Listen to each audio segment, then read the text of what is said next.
जब भी हम स्पेस प्रोग्राम्स के बारे में सोचते हैं ना, तो दिमाग में अक्सर एक रेस की तस्वीर आती है, देशों के बीच एक होड़।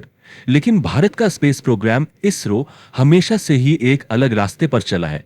आज हम इसी अनोखे मिशन की बात करेंगे, जिसे हम कह सकते हैं अस्त्र समाज, यानी भारत के साथ इसरो का वो ऑर्बिटल कॉन्ट्रैक्ट।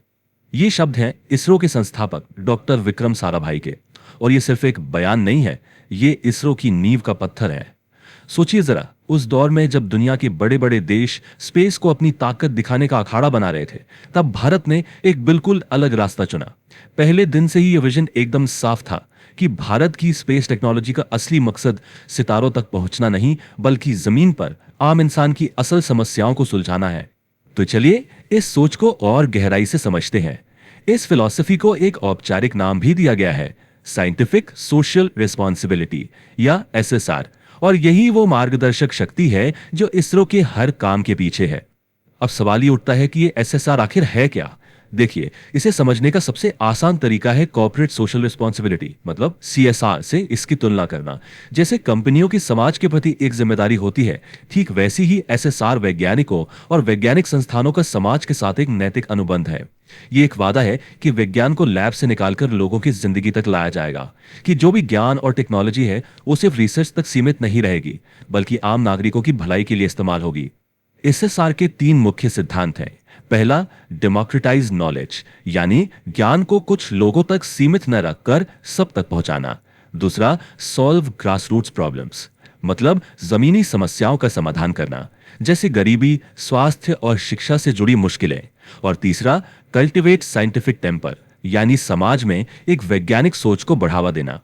तो ये फिलॉसफी जमीन पर कैसे उतरती है, इसकी एक बहुत अच्छी झलक हमें अगली पीढ़ी के सशक्तिकरण में मिलती है, खासकर उन बच्चों के बीच जो दूर दराज और पिछड़े इलाकों में रहते हैं। जरा इस नंबर पर गौर कीजिए, 75। ये कोई मामूली आंकड़ा नहीं है।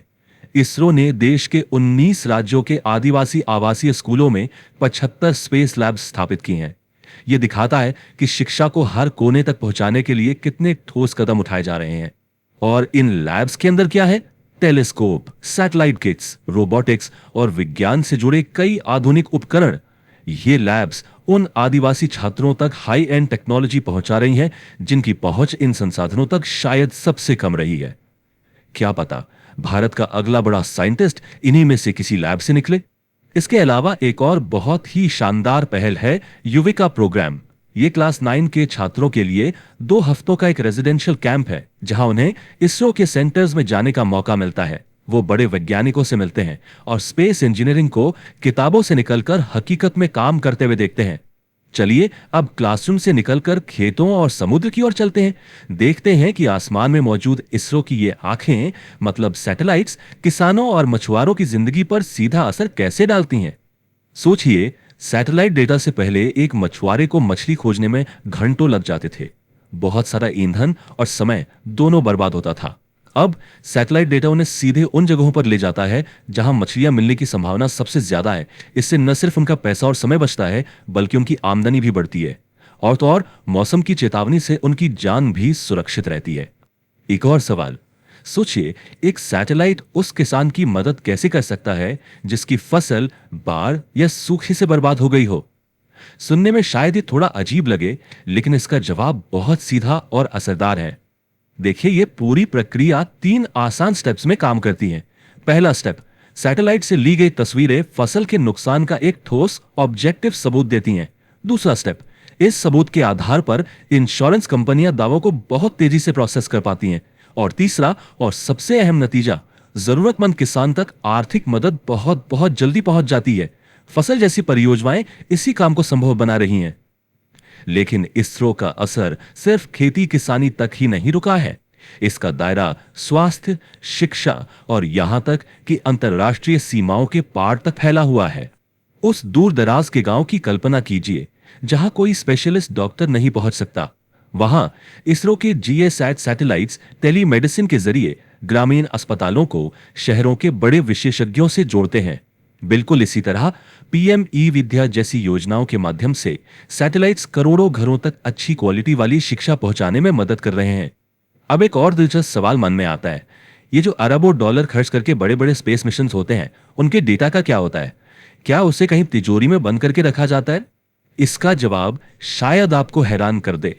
इसरो अपने बहुत सारे मिशंस का डेटा मुफ्त में उपलब्ध कराता है। जी हां, बिल्कुल free. Indian space science data centre के जरिए चंद्रयान 2 जैसे प्रमुख मिशनों का डेटा दुनिया भर के छात्रों और शोधकर्ताओं के लिए खुला है, ताकि वो भी खोज कर सके। ये ज्ञान के लोकतंत्रीकरण का एक बेहतरीन उदाहरण है। और इसरो की ये सामाजिक जिम्मेदारी सिर्फ भारत तक ही सीमित नहीं है। इसरो दूसरे विकासशील देशों के अधिकारियों को सैटेलाइट बनाने की ट्रेनिंग देता है। ये स्पेस डिप्लोमेसी का एक बहुत ही मजबूत उदाहरण है, जहां ज्ञान को साझा करके पूरी दुनिया के विकास में योगदान दिया जा रहा है। तो ये सारी बातें और सारे उदाहरण हमें वापस उसी एक मूल विचार पर ले आते हैं, समाज के साथ इसरो का वो अलिखित ऑर्बिटल कॉन्ट्रैक्ट। और यही सफलता को मापने का एक नया पैमाना है।